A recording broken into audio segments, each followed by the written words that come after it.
ប្រទេសថៃប្រមានថាទីក្រុងបាងកកនឹងប្រឈមមុខនឹងកម្រិតផ្សែងពុល PM 2.5 ក្នុងសប្តាហ៍នេះហើយកាន់តែខ្លាំងនៅដើមខែក្រោយនឹងអំពាវនាវឲ្យប្រជាពលរដ្ឋធ្វើការពីផ្ទះមួយរយៈសិនដើម្បីកាត់បន្ថយការប៉ះពាល់សុខភាពប្រទេសថៃនៅថ្ងៃទី25 ខែកុម្ភៈបានចេញសេចក្តីប្រកាសមួយ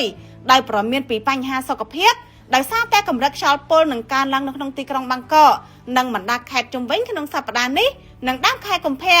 នេះបើយោងតាមសារព័ត៌មានបាងកកប៉ុស្តិ៍សេចក្តីប្រកាសបានបញ្ជាក់ថាចាប់ពីថ្ងៃទី1ដល់ថ្ងៃទី4កុម្ភៈបរិយាកាសក្នុងប្រទេសថៃ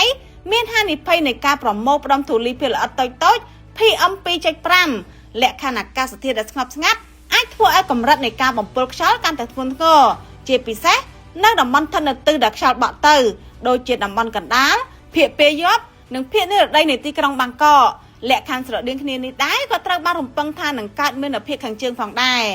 ការបំពុលខ្យល់នៅក្នុងរាជធានីបាងកកត្រូវបានគេរំពឹងថានឹងនៅតែស្ថិតនៅក្នុងកម្រិតពណ៌ទឹកក្រូចដែលអាចប៉ះពាល់ដល់សុខភាពចាប់ពីថ្ងៃទី1ដល់ថ្ងៃទី3ខែកុម្ភៈ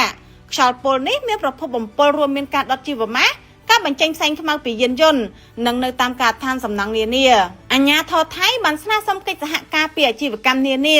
ដើម្បីអនុញ្ញាតឲ្យបុគ្គលិកខ្លួនធ្វើការពីផ្ទះក្នុងគោលបំណងជួយកាត់បន្ថយការបញ្ចេញឧស្ម័នពុលនិងផលប៉ះពាល់ដល់សុខភាពមជ្ឈមណ្ឌលកាត់បន្ថយការបំពុលខ្យល់បានរាយការណ៍នៅថ្ងៃអាទិត្យទី25មករាថាកម្រិតខ្យល់ពុល PM 2.5 បានលើសពីស្តង់ដារសុវត្ថិភាពនៅក្នុងខេត្តចំនួន13រួមមានទាំងទីក្រុងបាងកកផងនោះត្រូវក្រដណ្ដប់ដោយខ្យល់ពុលកម្រិតគ្រោះថ្នាក់ 62.1 មីក្រូក្រាមក្នុង1ម៉ែត្រគីបនៃខ្យល់ខណៈកម្រិតសុវត្ថិភាពកំណត់ត្រឹមតែ